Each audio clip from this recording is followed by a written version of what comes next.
Good morning and welcome to Rising. Our journey through the landscape of American news and politics continues into Wednesday in this great nation. You sound like you're trekking through the wilderness there, Robby. It feels like trekking through the wilderness, our journeys to this office. You're mostly an on-foot guy, so you're plagued by this. I am. I'm not happy about the state of the sidewalks in D.C. We need bigger government, Robby. That's what we need. More activist government. We need bigger pickaxes is what we need. I see people with their little shovels trying to... That's not going to do anything. No, we're not really good. We need more progress than that. We need quicker and faster progress. Yes. Coming up on Rising, the U.S. Attorney for, as it happens, the District of Columbia, Jeanine Pirro, is getting criticised for a comment she made threatening jail time for people who carry guns in the nation's capital. Yes, plus political strategist James Carville, one of our favorites, he reveals who he thinks has the best shot at winning the 2028 Democratic presidential nomination. And Democrats held a forum on President Trump's immigration enforcement efforts after at least 2 fatal shootings. I'll be exploring that more in my notes. But first of all, Robby, what is in your radar? Well, Europe's war on American tech companies is heating up. French authorities raided the headquarters of X in that country and have summoned Elon Musk and former X-CEO Linda Yaccarino to speak with the police. This is a serious escalation of European governments' efforts to compel Musk and the leaders of other social media companies to fall in line and to handle speech and tech the way it's handled in Europe. Namely, very little formal protection for free expression and consequently very little innovation in the tech sector. Pavel Durov, founder of Telegram, slammed France on X, saying France is the only country in the world that is criminally persecuting all the social networks that give people some degree of freedom. Telegram, X, TikTok. Don't be mistaken, this is not a free country. Durov knows from personal experience he was previously detained in France due to content that appeared on Telegram. It's concerning. Now, the charges against X, according to the New York Times, are that X's AI system, Grok, is not taking sufficient steps to combat misinformation, to combat racism, and also that it's allowing for the generation of child sexual abuse images. Now, that last accusation is extremely serious, of course, and it's perfectly good for proper for law enforcement to ensure that social media giants are taking reasonable steps to suppress such content and, more importantly, to hold to account the people who create such content. And that's key because, look, make no mistake, it is people, it's human beings who are ultimately responsible, not Grok itself, not Elon Musk, but the individuals who issue the commands to the AI to make such images. Grok is just a tool. If you take an inappropriate picture of an underage person, you are the guilty party, not the camera you use, not the person that invented the camera. If you say something defamatory about someone, or if you make violent threats over the phone, let's say, the criminal is you. It's not the phone company. This is obvious in so many other contexts, but for some reason, AI is making it so that many otherwise reasonable people sound foolish. Artificial intelligence is a glorified search engine. It's not alive. It's not thinking for itself. It's not making decisions. It is responding to the inputs you give it. Certainly, we need to impose guardrails to stop it from generating images that violate the law. I don't think anyone is against that. But we also need to stop ascribing motivations to the AI itself when it has none. Moreover, we should be sensitive of the fact that what governments all over the world really want to do is come up with excuses to harm innovation and regulate speech. Because it isn't just France. Here, for instance, was the president of Spain at the World Government Summit in Dubai this week. This means that CEOs of these techno platforms will face criminal liability for failing to remove illegal or hateful content. And for that, we governments need to stop turning a blind eye to the toxic content shared under their watch. Second, we will turn algorithmic manipulation and amplification of illegal content into a new criminal offense. Disinformation doesn't appear by itself. It is created, promoted, and spread by certain actors. We will go after them as well as after the platforms whose algorithms amplify the disinformation for profit. Misinformation, hate speech. In other words, speech the government thinks is misinformation, that the government thinks is hateful. That could be speech that is critical of illegal immigration, or that's critical of China's role in causing the COVID pandemic, or that opposes Western foreign policy in the Middle East. Spain also plans, by the way, to ban access to social media for everyone under the age of 16. Think about that. The government wants to control very directly the access your children have to information, what platforms they can use, what websites they can access. How can we set ourselves up to have an informed society of educated and well-socialized young people ready to choose our leaders if we don't trust young people to use social media until they're 16? It's frankly crazy to me. By the way, there's no evidence whatsoever that young people are extra susceptible to false or hateful information on social media, and if anything, it's the opposite, i.e., if you are super worried about people encountering and failing for lies on social media, you would probably prohibit the elderly from using it, not young people. Now, that idea would be ridiculous, of course, because it is not and should not be the government's job to decide what information you are allowed to see. That's true in America, and if Europe wants America to keep coming to their rescue, then it should be true in their countries as well. No, Niall loves my digs at Europe. A little bit of a jab in at the end. So, in all our conversations, I feel like this is one of our biggest and most persistent divisions. And in relation to, first of all, the specific case about XAI and Grok and all of that, the issue under consideration primarily is the propensity of people to use Grok in a way that they were not able to use other comparable services to undress people, and including minors in some instances. Now, illegal and should be. Right. Yes. Now, the issue there is why, from accounts that I have read of this, Grok, while that was able to occur, soared up the popularity charts in terms of apps in a way that other comparable services did not.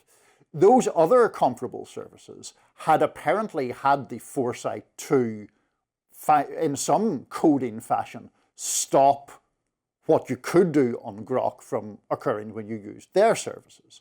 That seems a completely reasonable thing for them to do. The failure to do it seems a serious failure on Grok's part, and therefore I think that it is perfectly valid for it to be investigated. I think the enforcement should be on the people who use it or misuse it in that way. I mean, this is a question, by the way, in the American context, the rules are different in Europe, that we will have to answer to some degree probably with new regulation, because under our existing tech law, it is not clear who bears responsibility for AI-generated content.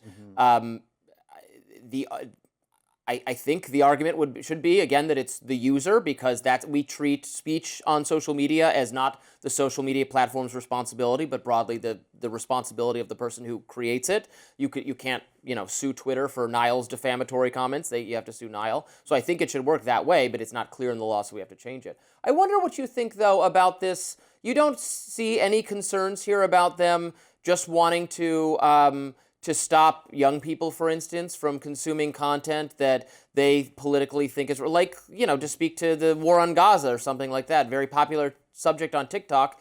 U.S. wanted to get TikTok out of American shores. They're going to ban social media access for everyone under 16. I mean, it seems crazy to me to think that 15-year-olds who are going to be voting for president or prime minister or whatever in 3 years shouldn't have basically unfiltered access, or at least access maybe filtered by what their parents think, but filtered by what the government thinks. It's crazy to me. When it comes to things like TikTok or X, for that matter, my concern is more about the actual proprietors of those companies leaning on things or putting a thumb on the scales in some way. I would say, as far as the bans on young people using social media is concerned, Australia is one of the big examples of that.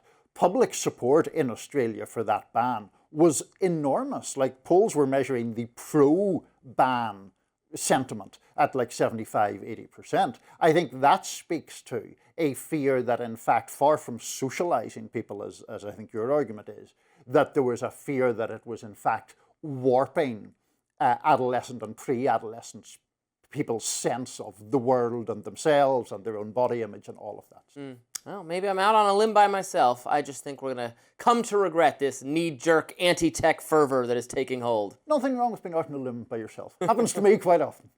DC Attorney Jeanine Pirro sparked backlash from gun advocates after suggesting that anyone carrying a gun in DC would go to jail. We'll be right back. Jeanine Pirro, the U.S. Attorney for Washington, D.C. and former Fox News host, sparked some outrage from gun rights advocates when she suggested anyone who brings a gun to D.C. would be arrested. During a segment on Fox News, Pirro touted statistics showing a drop in violent crime in the nation's capital, going 3 weeks without a homicide. Take a look. Disruptors of the disruptors and those committing the violence, and we make sure that they are the ones who are accountable. And you bring a gun into the district, you mark my words, you're going to jail. I don't care if you have a license in another district, and I don't care if you're a law-abiding gun owner somewhere else. You bring a gun into this district, count on going to jail, and hope you get the gun back. And that makes all the difference. Washington, D.C. does indeed have some of the strictest gun laws in the country. Permits from other jurisdictions are not recognised, and registration of guns classified as assault weapons is prohibited. The city's violent crime rate and murder rate have gone down drastically since a peak in the 1990s, but the rates are still high compared to most other American cities. Pirro's comments caused a stir among Republican lawmakers who felt the attorney was turning her back on the Second Amendment. Florida Governor Ron DeSantis wrote on X, Second Amendment rights are not extinguished just because an American visits D.C. American gun owners who conceal carry are among the most law-abiding citizens in the nation. They are friends of law enforcement. They should not be targeted by law enforcement. And Florida Representative Greg Steube says, I bring a gun into the district every week. I have a license in Florida and D.C. to carry, and I will continue to carry to protect myself and others. Come and take it.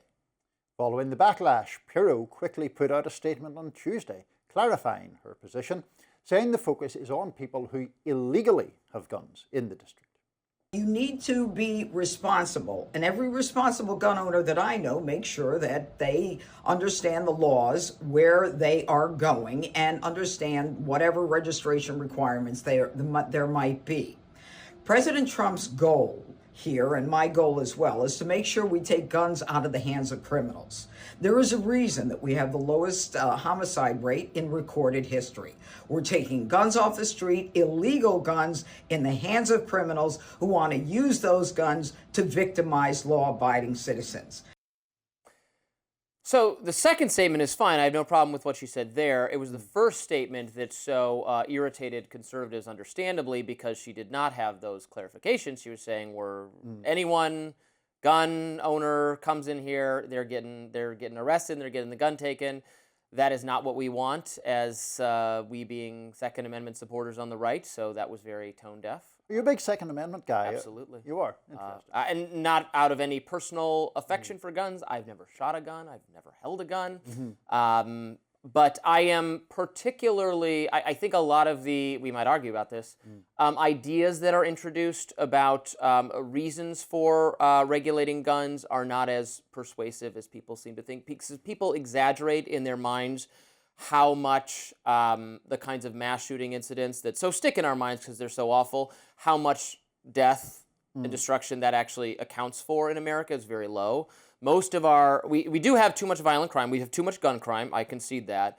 It is mostly because of illegal handguns. Handguns that are illegal because the person who has them has a prior criminal arrest, and people who have already been convicted of something cannot have handguns, but they have them anyway, and they commit crimes. If we could, I mean, maybe on some level I am for enforcing gun control then. That is a form of gun control I am fine with. We don't enforce it enough, and if we enforced it more, we would eliminate crime. The idea that you need to take guns away from otherwise law-abiding concealed carry people and that would reduce crime is, in my view, a fiction that some liberals believe in.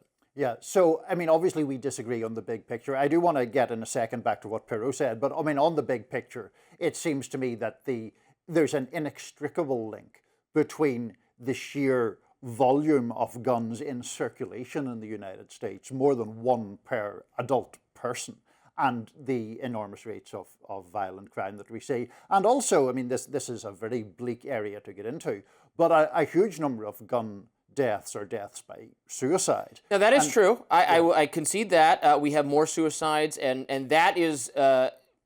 the evidence is clear to concede to the other. On that one, it is clear that if we have more restrictions on guns, you would reduce suicides. But I am ideologically unwilling to take away someone's rights because someone else is going to use that thing only to hurt themselves.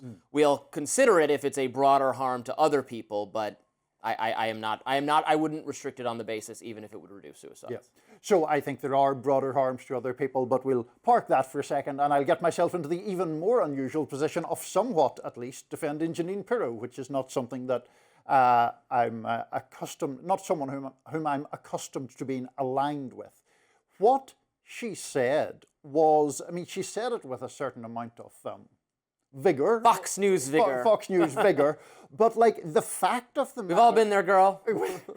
The fact of the matter is, as we pointed out in the introduction, the District of Columbia does not have reciprocity. It does not recognize the validity of gun ownership. If you have a gun license, even in Virginia, just across the river, DC does not recognize that. Right.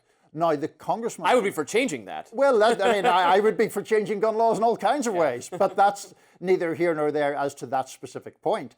And interestingly, like that Florida congressman who said, well, I bring my gun into DC, stipulated in that tweet or truth or whatever it was, that he has a specific license. You can, in DC, as I understand it, apply for a license under some extenuating circumstances. Perhaps the congressman argues he needs one for his personal protection because he's a congressman or whatever. But the idea, if Pirro had gone out there and said, yes, law-abiding gun owners are fine, that wouldn't be factually correct in the District of Columbia. Yeah, I mean, but I think it gets to the point where I don't know how anyone could argue that you shouldn't, well, I guess I know how you can argue it, but in this city, which saw, thankfully crime has come down, but, waves of carjackings, particularly in my neighborhood, carjackings the summer before last. I mean, I think people should be able to have if they have no other criminal record. And if you want to do the kind of, mass confiscation of guns that you're describing as something that would reduce crime, the liberals don't have the stomach for it. It would involve a giant police effort in this city of low-income people in certain demographic groups in certain neighborhoods that would inspire a huge protest that you're racially profiling and you're doing all things because that's where the illegal guns are all concentrated. There's no appetite to do even that, let alone some mass disarmament beyond that. So then I go, then it's not serious. Then I don't want to hear about it anymore. But the point, two things. First of all, there's a whole long-term idea of how that, you could end up having a challenge to the Second Amendment ultimately, but we're talking about something that's decades away. In relation to Pirro, what she said was true, and then people are trying to mess it around to try to make it seem as if she's saying something unreasonable, when in fact she's reflecting the laws that she is charged with at some level enforcing. Well, a few too many Republicans in position of authority have now stepped in. This happened with the Alex Preddy stuff, saying, well, he can't take a gun to a protest. Kash Patel said that. There's been too many examples recently of high-profile Republicans saying something a little that is tin-eared for gun owners, and they should watch out for that. Yeah, and let me say, some fairly right-leaning gun organizations in the Alex Preddy case did actually stay true to their principles. They were initially criticized for not making any statements, and then they did. Yes. And they stated what their principle was, even when it was a man who was killed at the hands of federal agents during the Trump administration. Yeah. Next up, political strategist James Carville has a pick for the 2028 Democratic presidential nomination. We will tell you next. Don't go anywhere.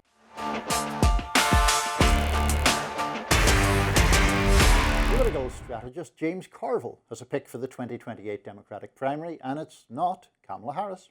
On a recent episode of the show Arroyo Grande, Carville revealed which Democrat he thinks could potentially be his party's best choice to lead in the 2028 presidential election. Let's listen.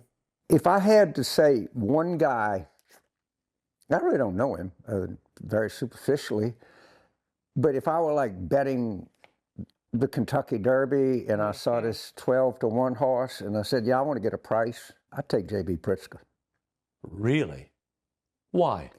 Well, not Kamala Harris? She's black. She has no chance. Why not?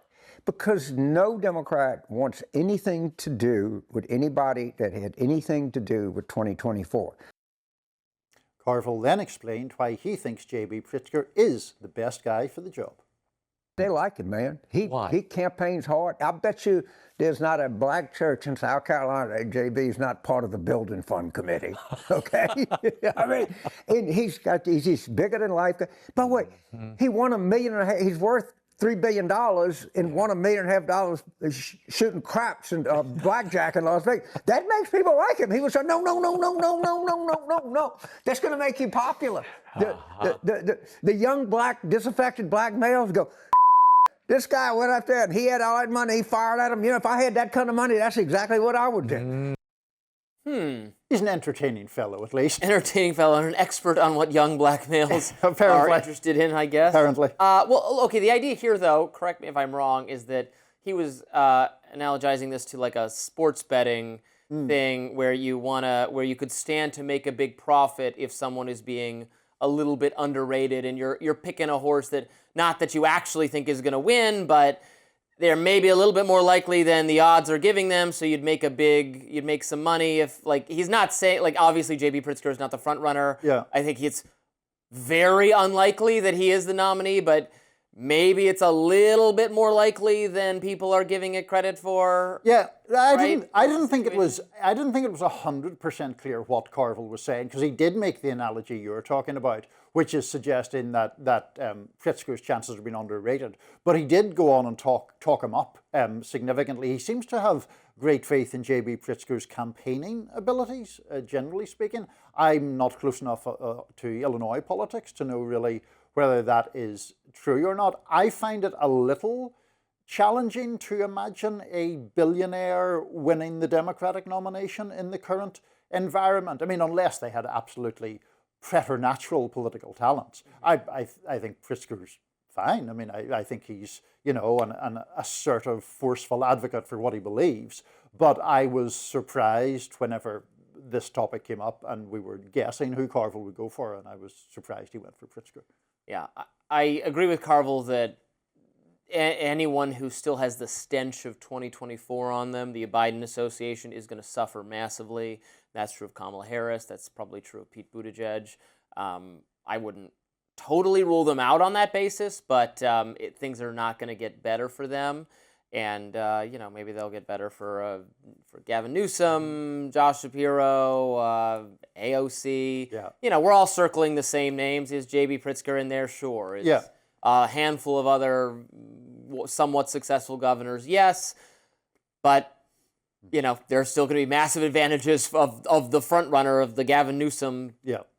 Yeah, I think it's it's Newsom and AOC. I would argue the two front runners, partly because AOC has no real competition in that left lane, whereas Newsom and Pritzker and various others do. So now, you know, Newsom has his own problems or vulnerabilities. There was that Vogue interview, I don't know if you saw it during the week, which began talking about how devastatingly handsome he was. Oh, about his sex appeal. His sex appeal. Written by a very, very thirsty, middle-aged white I don't woman. know who wrote it. I don't know. I'm just guessing. Well, who knows? But, you know, I mean, the sense that Newsom is in some way too sort of elitist seemed to be something that he is trying to get past. He has I think it's a book coming out where he talks about his difficulties growing up. Well, because his parents separated. Did he have humble roots? I don't know. Well, they seemed kind of mixed. The father was like a power broker, but then after the parents either separated or divorced, Newsom spent most of his time with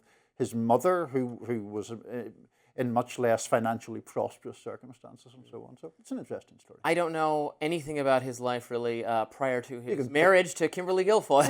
You can pick up his book and find out more about the biography of Gavin Newsom. You can Can't wait to do that. Delve into that. I'm sure you'll be delighted. I'm sure I will. Nothing is more honest and true and real and gripping and exciting as politicians' autobiographies. Well, I can't let a 2028 conversation go by without needling you about Gretchen Whitmer as a possible Democratic nominee. I hope that conversation is ending. Once your native Michigander goes for it, you can buy her book as well. Her VP dreams are always alive, though, I think. Possibly. On a more serious note, we will, well, not that 2028 isn't serious, but on a graver note, we'll continue to look at the reactions to the deaths of Renee Good and Alex Pretty, as well as other incidents involving law enforcement. I'll have more of that in my notes coming up next. All right, Niall, what's in your notes today? Well, today I want to start by sharing some good advice for journalists, but for us all, really. When I first came to the US more than 20 years ago, the network evening news still mattered, and so did its anchors. There was Tom Brokaw on NBC and Dan Rather on CBS, But my favourite over on ABC News was Peter Jennings. It was years later that I learnt about Peter's famous advice for younger journalists. Talk not only to the movers and the shakers, but to the moved and the shaken. In other words, don't talk only to the powerful. Talk also to those who live with the consequences of how that power is exercised. It's an instruction that too much of the media fail to live up to, especially in Washington journalism, permeated by too keen a desire for entree into the right circles and too much general deference to the powerful. Now, this might sound kind of abstract, but it's not at all. Not during a period where we have seen two US citizens, Renee Good and Alex Pretty, shot dead in the street by government agents, and where jarring, disturbing actions have been seen in many other cases too. Democrats held a forum yesterday, which some of the people most affected by these recent actions spoke at. It was very moving, and it was moving not only because of what it revealed about the big, bleak picture of where we are as a country, it was moving in the telling, concrete details of people's lives and of their grief. Here's one of Renee Good's brothers, Luke Ganger, talking about his daughter, Renee's niece. I was talking to my 4-year-old last week when she noticed I was not doing well. I had to come here today and talk to some important people. She knows that her aunt died and that somebody caused it to happen. She told me that there are no bad people and that everyone makes mistakes. She has Ne's spirit. And here's Aliyah Rahman, an activist who was dragged from her car, also in Minneapolis, less than a week after Renee Good was shot to death. In this clip from MS Now, you can see some of the original footage of what happened. Then the glass of the passenger side window flew across my face. I yelled, "I'm disabled," at the hands grabbing at me, and an agent said, "Too late." I felt immersed in a pattern, and I thought of Genoa Donald, an autistic black man killed by police during a traffic stop in 2021. I remembered Mr. Sliberio Vega Gonzalez, who was killed by ICE in his vehicle last year. An agent pulled a large combat knife in front of my face, which I thought was for cutting me, and later learned was used to cut off my seatbelt. And here is Marimar Martinez, who was shot 5 times by federal agents last October in Chicago. Martinez was initially charged with assault after agents said she had rammed their car. Then, as CBS News puts it, quote, "The case against her fizzled as Border Patrol's story changed." The assault charges were dropped. Here she is. I struggle every day with the physical pain and the suffering. I cannot close my hand yet to hold the pen. I try to play with the children at my school, and I am in a significant pain as I attempt to do things I was easily able to do before October 4. Of course, other participants in these stories will have their own version of events. But here's the thing. The stories we just listened to, they didn't take place in a vacuum. They happened under a president who has demonized immigrants for years, talking about foreigners, quote, poisoning the blood of our country. They happened under a president who has given a nod and wink to violence since his first rallies a decade ago. Rallies where he would encourage his supporters to, quote, knock the crap out of protesters.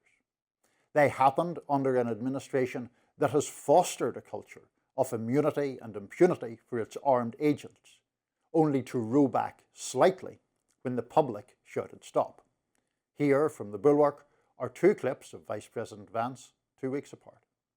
The precedent here is very simple. You have a federal law enforcement official engaging in federal law enforcement action. That's a federal issue. That guy is protected by absolute immunity. No, I didn't say, and I don't think any other official within the Trump administration said that officers who engaged in wrongdoing would enjoy immunity. That's absurd. So part of this story is, of course, about Trump and his allies, and the specifics of how they rule. And part of it is a very old story, that raw power, unconstrained, leads to a very dark place. A place where families have to live on enveloped in grief, with a precious light snuffed out. Here's Renee Good's other brother, Brett Ganger, yesterday. As a sister, she was constant. Someone you could lean on, laugh with, or just sit in silence beside. She had a way of making you feel understood, even when you didn't have the words yet. She didn't just listen, she saw you. She believed in second chances. She believed tomorrow could be better than today. She believed that kindness mattered, and she lived that belief. Kindness does indeed matter. Right now, it's prevalent among the people, but it's sorely lacking among the powerful. Well, look, I feel for these grieving families of people who were killed, and I have criticized the administration for their knee-jerk response to these tragedies. I wish they would have just said, it is sad whenever someone dies, and we are going to investigate it and determine whether it was lawful or not. It could be a justified tragedy, or it could be an unjustified tragedy, and then someone will be held accountable. And I think that's how they should have reacted, rather than it's the person's fault, or I presume their motives were to do harm and thus they deserved it. The things they said about Renee Good, the things they said about Alex Preddy. I think this is hurting the administration. The perception that they are just, and certainly there have been so much misspeaking, including from J.D. Vance, about absolute immunity. No one wants police officer, if a police officer murders his wife, he has absolute, no, it's like people in law enforcement, they're government employees. We want them to be accountable to us, they work for us, they shouldn't have to take unreasonable risks for their own safety, they shouldn't be subject to smears, but they have an important job to do and they deserve protection in that, but not absolute immunity from wrongdoing, certainly. I think where people on the right who are defending what ICE is doing would come in and say is these, Renee Good was involved with or was encouraged by her partner to do something that violates the law to free from a police officer, and is there any responsibility on the tactics of these protesters that are putting people in harm's way, or the resistance being offered by blue, liberal, Democratic-run establishments to any immigration whatsoever? Does that bear any responsibility for these people being in harm's way? So, first of all, you said at one point there that the administration's response in terms of I think we would both agree, false characterizations of Alex Preddy and Renee Good were damaging them politically, or had hurt them politically. We could agree that it was also morally wrong for them to do that, couldn't we? Yes, right. Absolutely, of course. So the other point then, extending from that, is, although you and I have different political philosophies in various ways, as a libertarian, presumably you have extremely serious qualms about the forces of the state snuffing out a life. Certainly, yes. Right. I have expressed those qualms. I am opposed to this. But then don't the arguments about, like, oh, well, tactics and rhetoric and all that, they effectively exculpate agents of the state who have killed people? Well, regardless of my feelings about it, you don't have the right to obstruct law enforcement. You don't have the right, if law enforcement says, stop right there, you can't just run away, you can't drive away in your car, no matter how illegitimate you might think their my philosophical views about how legitimate various taxes and regulations are have nothing to do about whether I have to follow them or pay them, right? I mean, this is a federalism issue. I prefer to have states, I'm a supporter of states' rights. I prefer to let states broadly police themselves, but my view of this is contravened by the Supreme Court, which has decided that immigration is a federal issue. And then the question becomes, why do these Democratic-run states and cities get to decide we're going to have no enforcement whatsoever, no cooperation whatsoever with the feds on immigration law, in the same way that if they'd said we're going to have no cooperation with the federal government on integrating our schools? We remember how that went. The National Guard got sent in. But I mean, the issue is there is a debate that can certainly be had about so-called sanctuary cities and what the appropriate level of cooperation or non-cooperation is. And I think Virginia had it right. Virginia said before Abigail Spanberger reversed this that they would detain illegal immigrants who had other criminal other criminal issues, not just simply anyone of legal status. I think that's a great compromise. I mean, I think Renee Good and Alex Pretty were both killed in horrendous circumstances. I mean, I do too, and I think it was wrong. Again, you said it was morally wrong. No government official should make claims that are not supported. They had no evidence about, or no reason. They had no knowledge whatsoever about what they were doing or what their motivations are, and they said something about that. And that's the lack of professionalism that I think is harming the administration's goals. Next up, Texas Senate candidate James Talarico in hot water this morning after allegedly disparaging former U.S. Senate candidate Colin Allred. Allred's fiery comments coming up. Stay with us. Former Texas Congressman Colin Allred throwing his support behind liberal firebrand Jasmine Crockett in his state Senate race this year, after her opponent, State Representative James Talarico, allegedly made a disparaging comment about him. That allegation came from a TikTok user who claimed that in a series of videos, that Talarico told her during an off-the-record one-on-one that he signed up to run against a, quote, mediocre black man, not a, quote, formidable, intelligent black woman, apparently referencing Allred and Crockett, respectively. Those videos went viral, and they caught the attention of Allred, who gave a fiery response in a video of his own. Take a listen. First of all, let me just give you some free advice, James. If you want to compliment black women, just do it. Just do it. Don't do it while also tearing down a black man. Maybe you use the word mediocre because there was something creeping into your mind about yourself. Because I know you're not talking about somebody who's been better at 3 things than you've ever been at 1. You are not saving religion for the Democratic Party or the left. You're not saying anything unique. You're just saying it looking like you do. Don't come for me unless I send for you. Okay, James? And keep my name out of your mouth while you're at it. Allred continued, sending this message to young black men looking to get into leadership. Let me just say to all the young black men out there, all the young men who come from tough background, struggle growing up, who maybe think that someday you want to put yourself forward as a leader in your community. It's going to have haters like this are going to show up. There's going to be folks like this. And when we see them, we should say thank you. Thank you for taking off the mask. Thank you for telling us who you really are and what you really think. And goodbye. Crockett then praised Allred's response in a statement, writing in part, quote, "It's unfortunate that at the start of Black History Month, this is what we're facing." Allred drew a line in the sand. He made it clear that he did not take allegations of an attack on him as simply another day in the neighborhood. He decided to stand for all people who have been targeted and talked about in a demeaning way, as our country continues to be divided. We must all stand, especially when it feels uncomfortable, to say what is right and what is wrong. Talarico pushed back on the claim he gave that specific description of Allred. He called it, quote, a mischaracterization. He continued in a statement, "In my praise of Congresswoman Crockett, I describe Congressman Allred's method of campaigning as mediocre.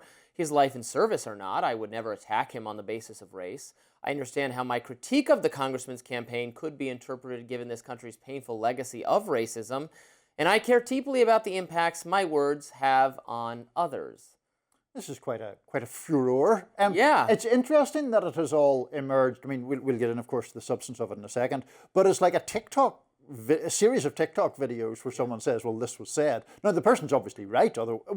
The person is correct that some words like that were Talarico used. didn't deny it. Right. Entirely, he didn't say, I never said this. Exactly. He said he meant something slightly different. He was Yeah. critiquing Allred's campaigning skills. Yeah. But, quite a row. Maybe he should have just said he never said it. How could you know? He's too honest. How could you prove it? Yeah. No, I did say it, but I didn't mean it that way. I mean, James Talarico is probably not racist, and he probably didn't mean it in a racist way about that he's mediocre in terms of his blackness, just that he'd run a mediocre campaign, and he thinks Jasmine is going to run a more... Yeah. But it was probably a tone-deaf way it was said, and it seems like Allred's kind of, in my view, seeking attention for himself, and his feelings hurt more than it needs to be, but I guess that's his right. Yeah, I mean, it's certainly his right to react in any way that he likes. And I do think that a mediocre black man is, I mean, there is something that if he said those three words in that exact order. Right. No, fair. Yeah. Fair. There is a denigration, obviously, to that. Now, if he was seeking to juxtapose Allred with Crockett and say, you know, Crockett's great or whatever, you can make that argument, it seems to me, without even getting adjacent to those kinds of words. Now, the question is whether it, I guess, electorally speaking, will affect the shape of this race.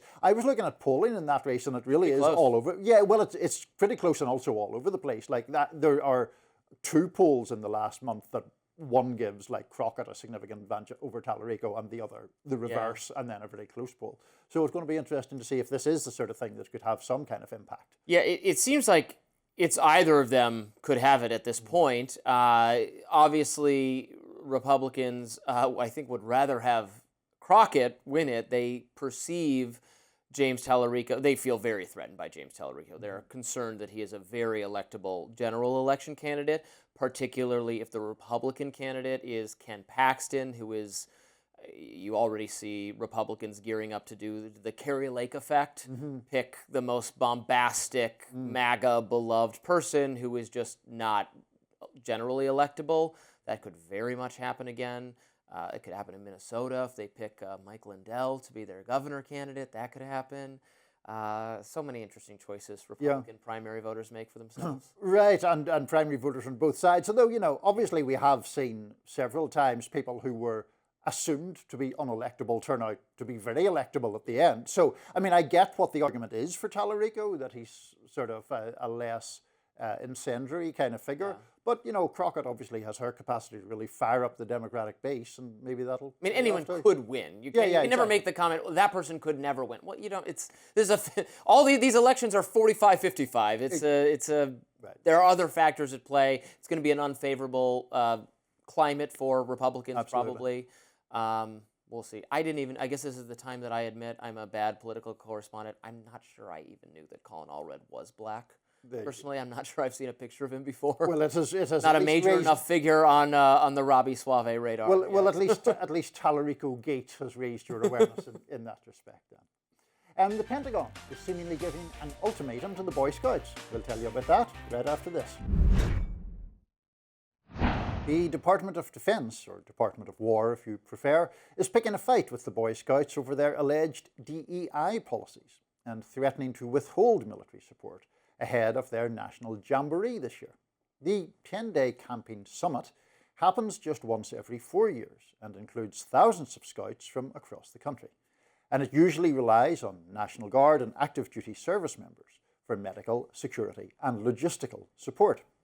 The Pentagon had reportedly begun finalising its plans to support the scouts during this year's jamboree, but they are now threatening to pull the plug, which would jeopardise the whole gathering. Chief Pentagon spokesperson Sean Parnell took to X this week, writing in part, "For more than a decade now, Scouting America's leadership has made decisions that run counter to the values of this administration and this Department of War, including an embrace of DEI and other social justice, gender fluid ideological stances. This is unacceptable. They, Scouting America, have firmly committed to a return to core principles, back to God and country immediately. We believe we can continue our partnership with Scouting America as long as the organization rapidly implements the common sense core value reforms. They are on the clock and we are watching." Now, it's not clear what, if anything, Scouting leadership might agree to, including whether they would return to being a boys-only organization. Right now, the Jamboree is still scheduled for July. My knowledge of the Boy Scouts is, or Scouting America, whatever they call it now, is extremely low. This is a federally chartered organization, so it has some, you know, it's not a totally private on its own thing. If it were, I would say they can do whatever. I would say that in both directions. They can do DEI if they want. They can exclude trans people and gay people if they want. I don't care. It's their organization. None of my business.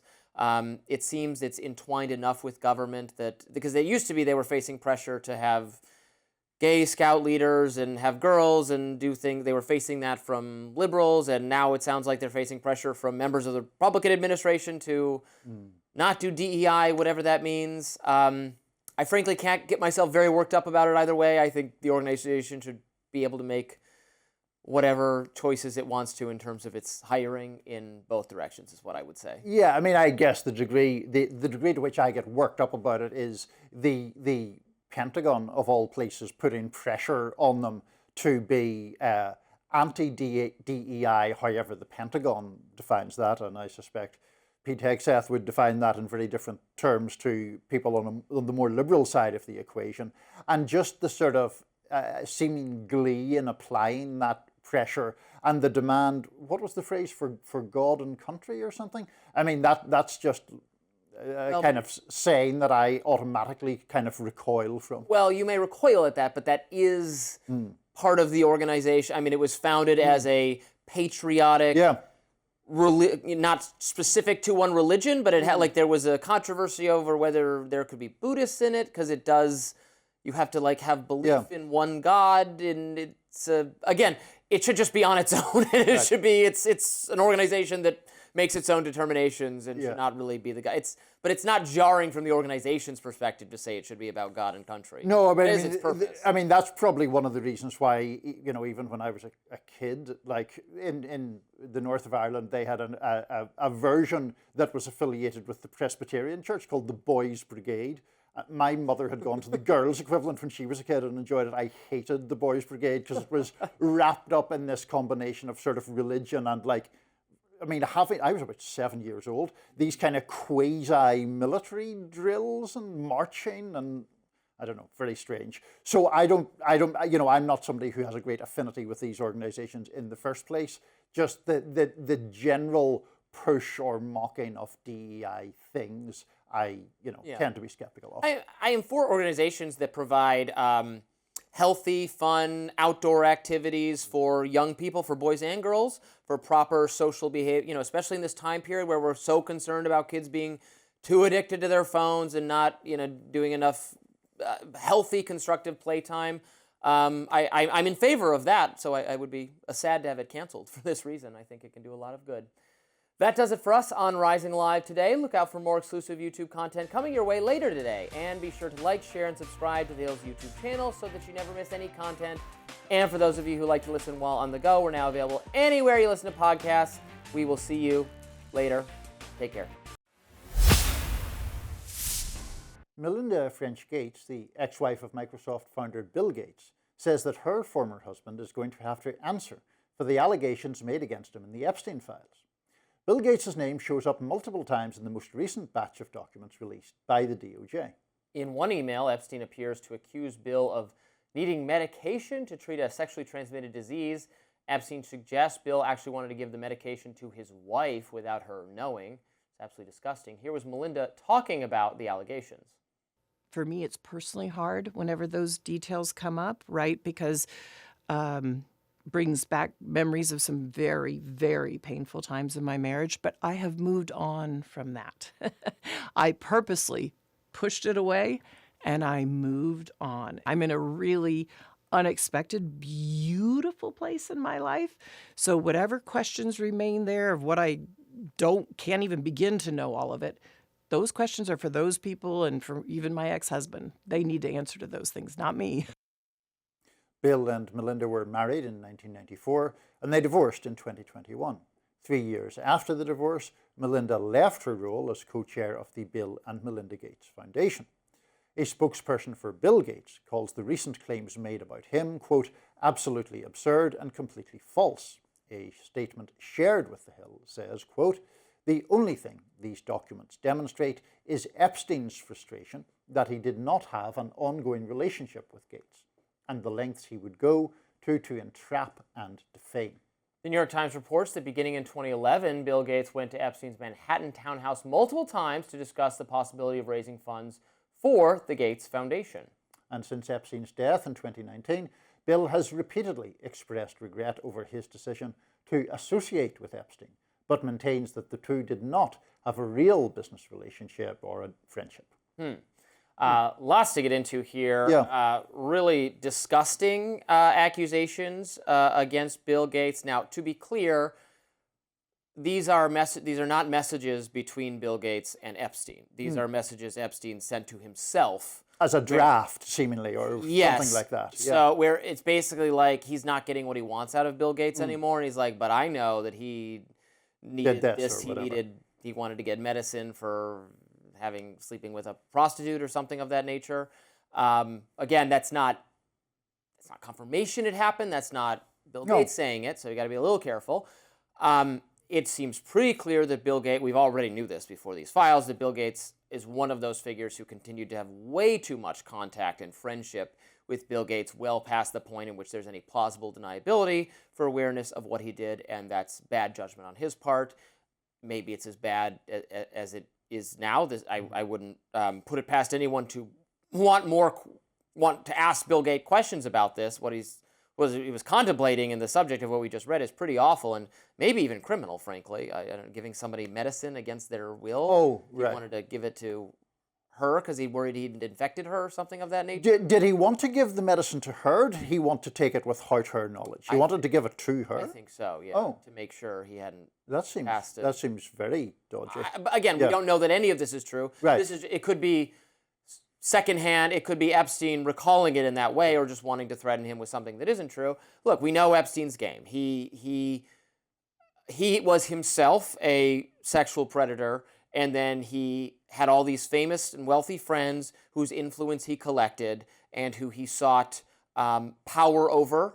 Now, there isn't as much as people would like evidence in all these new disclosures of his famous friends being complicit in the sex with underage people part of it, but they're certainly around the island and talking to him all the time, and people like Steve Bannon and Noam Chomsky and Stacy Plaskett and Bill Gates and many others having ongoing relationship with Noam Chomsky, advising him on what he should say to avoid responsibility for the things he's done, look very, very bad, and so on and so forth, right up until the end.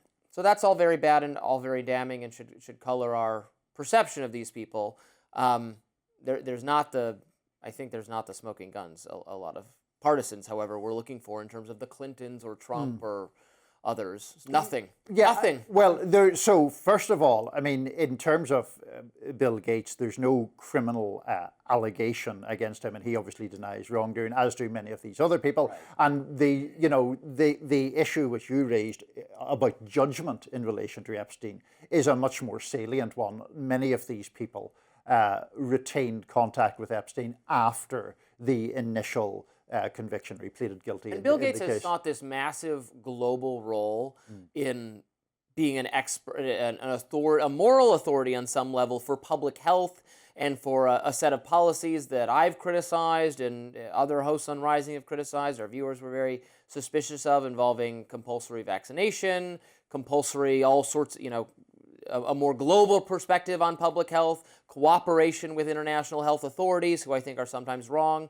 So I'm critical of all that. I think if you seek that role for yourself, I'm not saying you have to be like morally unimpeachable, but maybe more morally unimpeachable than he comes across in these documents. Yeah, and I mean, I do think, and we may slightly diverge here, the release of the documents, which I wanted and am supportive of, it has, I think, informed the public about things that are of real substantive value, even if they don't rise to the level of criminality. There has been a sort of corollary information that has come out that has been of genuine public interest. I don't want to divert too much into British politics, but the former British ambassador to the US, Peter Mandelson. It seems to be having a bigger impact on your government than ours. Yeah, I mean, Mandelson is in enormous trouble. One reason being he appears, unless this email is somehow faked, he appears to have told Epstein when Mandelson was in government years ago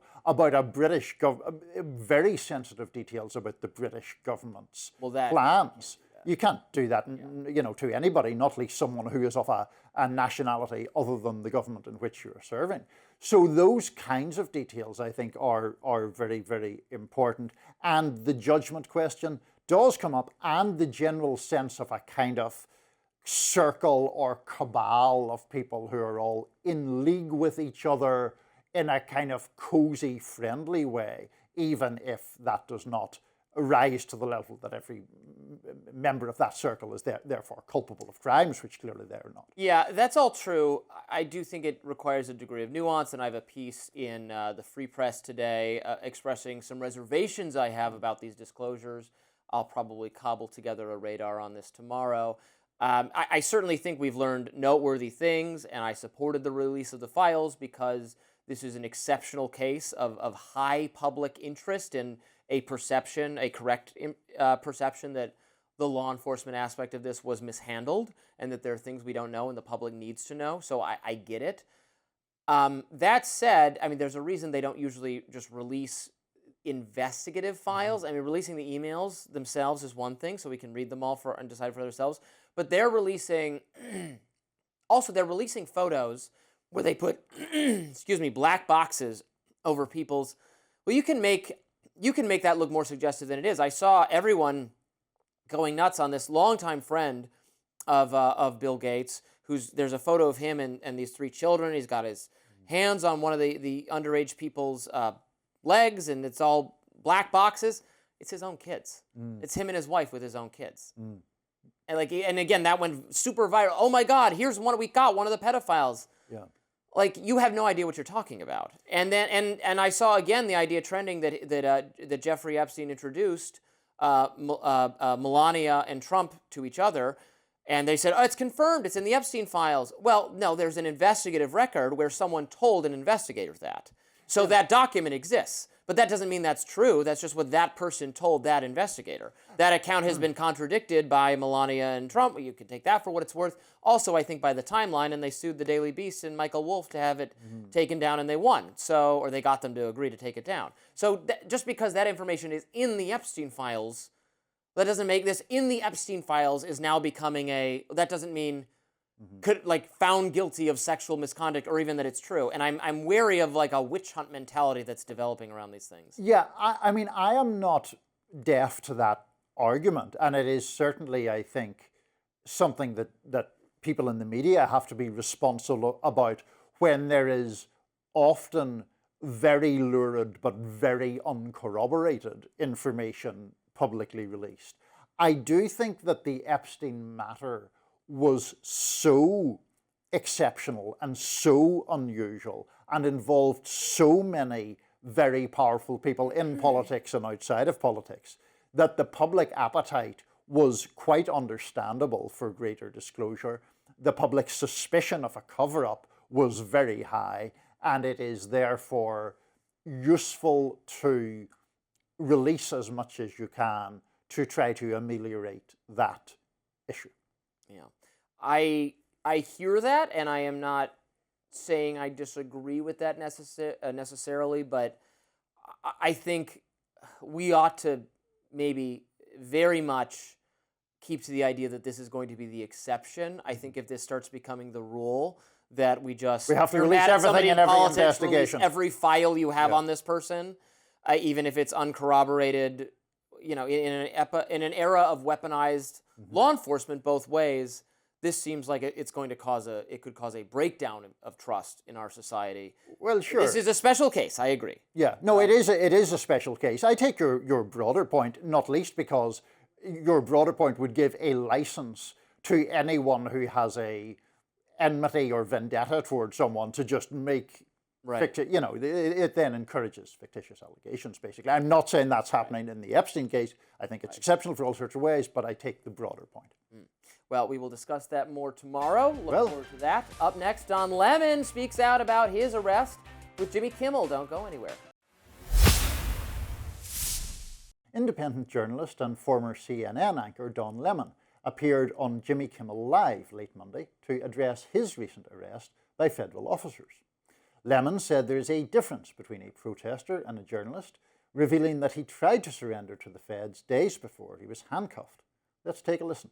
I retained an attorney, and the attorney reached out to them and said, basically, I understand that you have an interest because your folks have been talking about it, and so if you are serious about this, then let's do it the right way. He's perfectly willing to self-report it, which means turn yourself in. and so we don't have to go through this whole rigmarole. And never heard back from them. People who are accused of much worse things than I am accused of doing is they are allowed the courtesy. I mean, Donald Trump was allowed the courtesy to turn himself in when he was. That's right, he did. Lemon then explained how he was arrested by the federal officers while he was returning to his hotel room after a pre-Grammy Awards event. Let's listen. All of a sudden, I feel myself being jostled and people trying to grab me and put me in handcuffs. And I said, "What are you doing here?" And they said, "We came to arrest you." And I said, "Who are you?" And then finally they identified themselves. And I said, "If you are who you are, then where's the warrant?" And they didn't have a warrant. So they had to wait for someone from outside, an FBI guy, to come in to show me a warrant on a cell phone. And by that time, I was trying to, figure out what was going on and get my bearings, and they dropped all my stuff. My glasses had fallen on the floor. A federal indictment unsealed last week shows Lemon, another journalist, Georgia Fort, and several activists who were present at the protest at the Minnesota church were charged with conspiracy to deprive rights and violating the FACE Act that is intended to protect worshippers. Lemon is set to appear in court on Saturday. Well, I know we have different views on Don Lemon, and I'm much more pro him than you are, but I mean, I would hope you would... It would not be hard to be more pro Don Lemon than I am. It wouldn't, and I have... Pro is 0. Well, I had no objection to him at all. I thought he was fine, but my sympathies for him have risen in the wake of this latest thing. Before we get into the Don Lemon thing, I do think while we're talking about this matter, we haven't had a chance to address on today's show what I thought was appalling bullying behaviour of Caitlin Collins yesterday in the Oval Office, where President Trump accused her of not smiling enough to try to evade a question about Epstein as it happens. But the reason I mention that is I see the Don Lemon thing in the context of those kind of intimidatory or chilling behaviours or patterns of behaviour, and that's why I'm sympathetic to him. I'm assuming you're not. I don't have any problem with Caitlin Collins. I think she asks basically fair, tough questions of Democrats and Republicans. I think she does a good job. Trump should leave her alone, but if he wants to yell at her, he can yell at her. He obviously shouldn't take any legal action against her, and hasn't. Don Lemon is a little bit more of an unclear case to me at this point. I certainly don't think the Trump administration should just go around arresting journalists. I think Lemon himself is a little confused about, or thinks there's some distinction here that isn't meaningful distinction between journalist and protester. The distinction is not, there's no class of people, journalists, with a special set of protections. The act of journalism is protected because speech and expression are protected, and protesting is protected, but not trespassing on private property or interrupting a church's private property. You can't, as soon as, the church is generally open to people to enter, so their thing becomes illegal once they start interrupting the service, and if the pastor wants them to leave, then you should leave, and if you're not doing that, you are at that point trespassing. So with the Don Lemon part, it gets a little confusing, because if he's not specifically told to leave and he's just recording or observing the events, then yes, I agree. That's journalism. Anything wrong? Yes. Right. The allegation, and I don't know if they can prove this or if it's true, is that he himself also got in the way or blocked someone from leaving, and that is what violates the FACE Act. If they have evidence of, now they need to prove that beyond a reasonable doubt. They did not, because they did not just charge him with trespassing. They're going after this bigger thing. I also question just the wisdom of this showy fight with a very frankly attention-seeking individual. It seems like it might be good for Don Lemon. They roughed him up. They didn't let him turn himself in, which would have been the just normal thing to do. They wanted some, again, showy public arrest with him.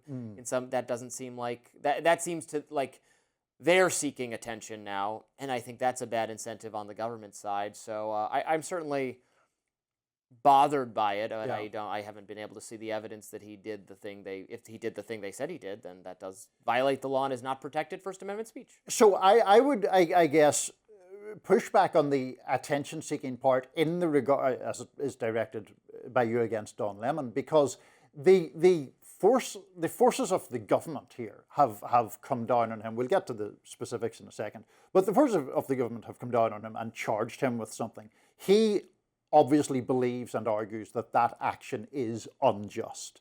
One way then to push back against that action is to go as public as possible with it and to elicit public sympathy or solidarity for your cause, which he has the perfect right to do.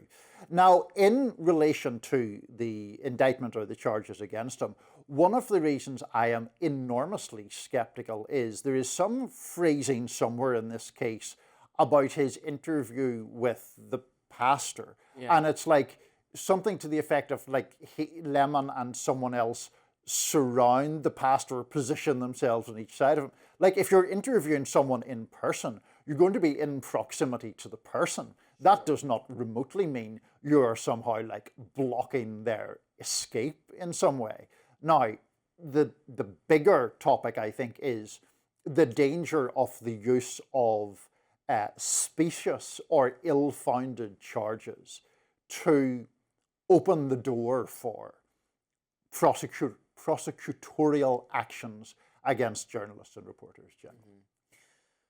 I share that concern, but I mean, you can't just tag. I mean, it gets into how much what was his awareness of what they were going to do. I mean, journalist wants to tag along with a bank robbery. It's going to get charged as an involved person, probably in most circumstances. Yeah, I mean that's the journalists who, if the journalists had gone in to the Capitol on January 6th, they would have been. I mean, our footage comes from the protesters themselves because journalists didn't go in and probably would have been charged. Some journalists got charged. Steve Baker, I believe, is his name. He's a conservative, maybe Blaze affiliated. I'm getting the details wrong. He got charged with, I think, kind of a knowledge or awareness or interaction with the protesters such that they thought he was effectively one of them. And he said he's a journalist. So you can't. This distinction doesn't matter from the government's standpoint. I mean, so first of all, I know nothing about the specifics and of the Steve Baker I did not case. Even present it with exact details. So, but I mean, the argument I think the government is making the argument in Don Lemon's case that he in some way conspired with the protesters. Now, I mean, even if he didn't just opportunistically say, "Oh, look, there's a protest going on in this church." Go in, like he was with them before it happened. He was talking to them. He didn't happen across this the way you or I or anyone might have. You know, sometimes you're at a public, like I'm at we've been at the DNC or the RNC, a protest breaks out, you see it, you go up, you start talking to people. That's different than knowing, and that's not illegal. That protest is not illegal, but it's different than knowing it was going to happen. Yeah, well, and also, blurry, obviously. I mean, it's very blurry because, like, knowing a protest is going to happen versus knowing protesters are going to allegedly or debatably break the law. Like, those are two different things as well. So I think that one of the dangers, I saw AOC talking to, was it Lemon? On some online sort of forum, and she was very good about making the point about the idea that the purpose is really to highlight or to isolate one person, in this case Don Lemon, and two people, Georgia Ford as well, from the general sort of broader journalistic community, pin stuff on them and then use that as a precedent to delegitimize or to cause self-censorship among other people. And so I do think that those are very grave dangers. Got a lot more to talk about on Rising. Please stay with us.